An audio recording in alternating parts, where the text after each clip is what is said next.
Hello everyone. I am super excited to be here to share this little quick free lesson with you all.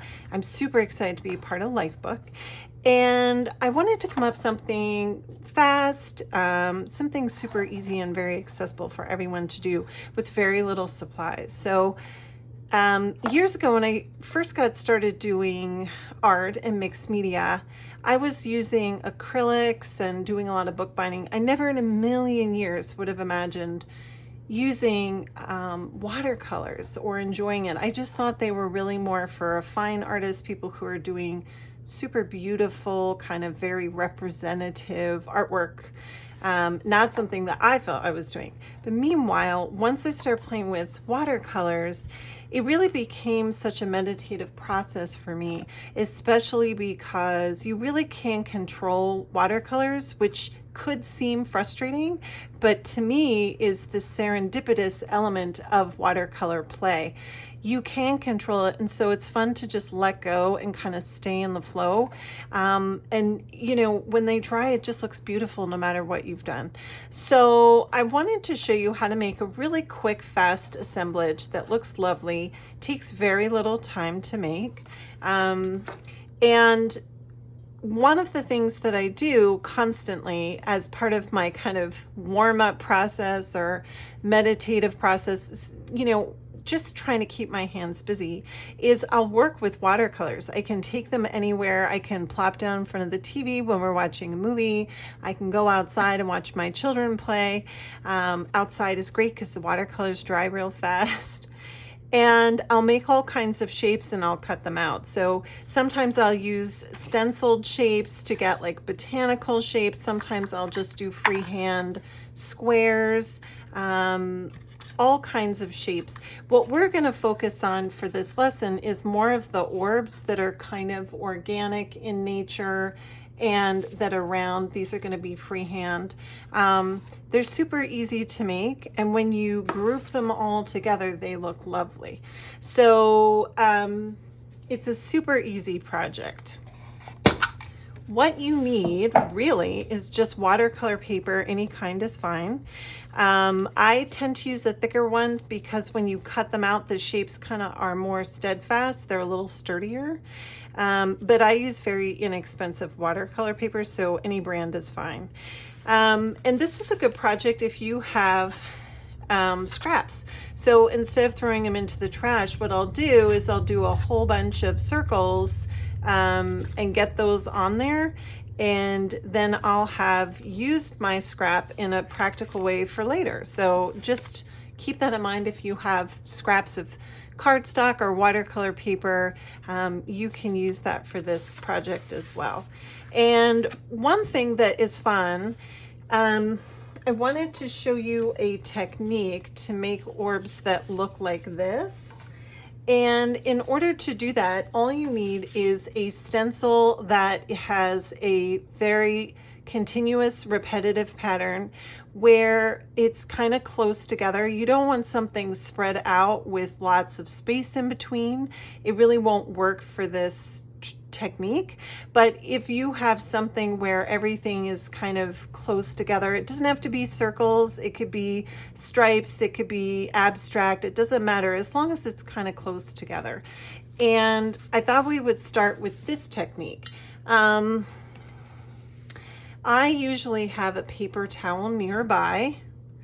When I'm working with watercolors, I have my little watercolor set here, and I kind of just start kind of right where I am. The cool thing about this process is it's just really fun and exciting to see how it comes out. So I'm taking a flat brush and I'm just making a circle through the stencil, and I'm taking my watercolors, and I might add a couple extra colors to the orb just because that gives it a little bit more of a shape that's kind of cool. And I'm just going to keep playing with orb shapes.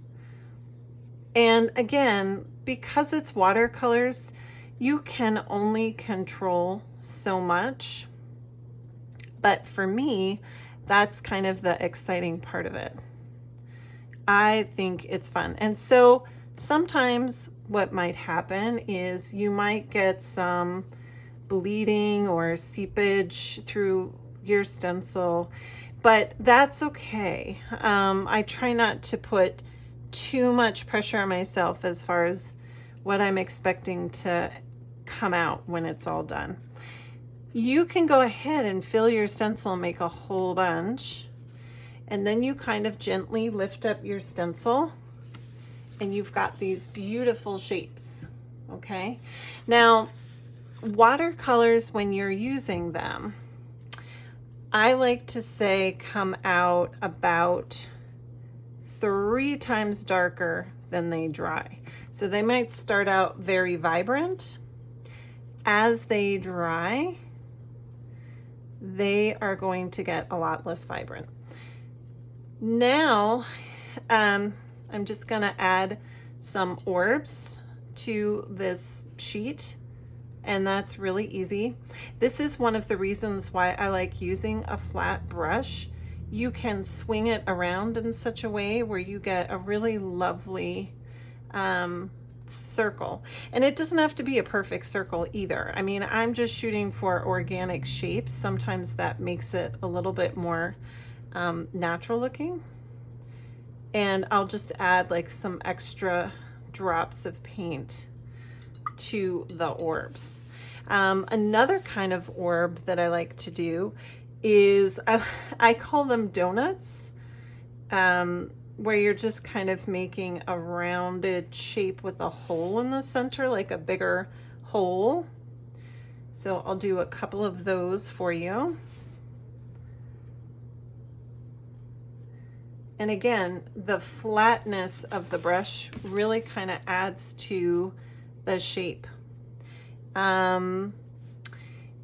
Another thing that I like to do to the donut shapes is get the shape going, and then while the paint is wet, I like to take another color and just add it around the rim while it's wet. And that will dry and bleed out and look super, super cool. So it's another way to get a beautiful organic shape. When you're making these, to me, they're mirroring nature. You're making pods or fossil shapes, or I don't know. Sometimes they remind me of the ocean a little bit. So when you add the extra color, it kind of makes it a little bit more earthy, which I like. Another kind of shape that I like to make in this collection is a almost completely filled orb or circle, but I'll leave a small hole. Again, to me, that just reminds me of some sort of pod or something along those lines. And I just play with adding paint in spaces. Some of them I don't, some of them I leave plain. You know, one thing that you can also do with these shapes is take a paint marker and add some detailing on there. I really like to add doodles. I have some here where I'll add doodles with paint pens. So just different things to think about as you're making your orbs. When you let them dry, you can cut them out with some scissors. And the way that I cut all the shapes out is I will leave a small white border. Now this is not necessary, but I just think it looks really nice if you leave a white border. And it looks kind of intentional, I feel, when you do that. So you're gonna go through, once your shapes are dry, which if definitely you wanna wait for them to dry, and just kind of cut them out. And then you'll have a stack of beautiful shapes to play with and then create your assemblage. So I have my little tray here of all my shapes. And I have a piece of paper here, and I just have a glue stick for gluing. This is a Oohoo. Any brand is fine. And I'm just gonna kind of look at my shapes that I have and kind of pull some together that I feel go together. And you don't need a lot. Less is usually more. I could just do all circles. And one fun way to do, if you do all circles, you could just leave it like this, or you could put like a little phrase on here. It's really up to you. I'm just gonna keep playing and seeing what colors I like. I think I like that one a little better. And you just kind of play with the arrangement, the different directions, you know, which direction they're going in, that sort of thing. I'm just looking through all my shapes. Ooh, here's some printed ones that I doodled on. I love that. So now all I have to do is glue them down.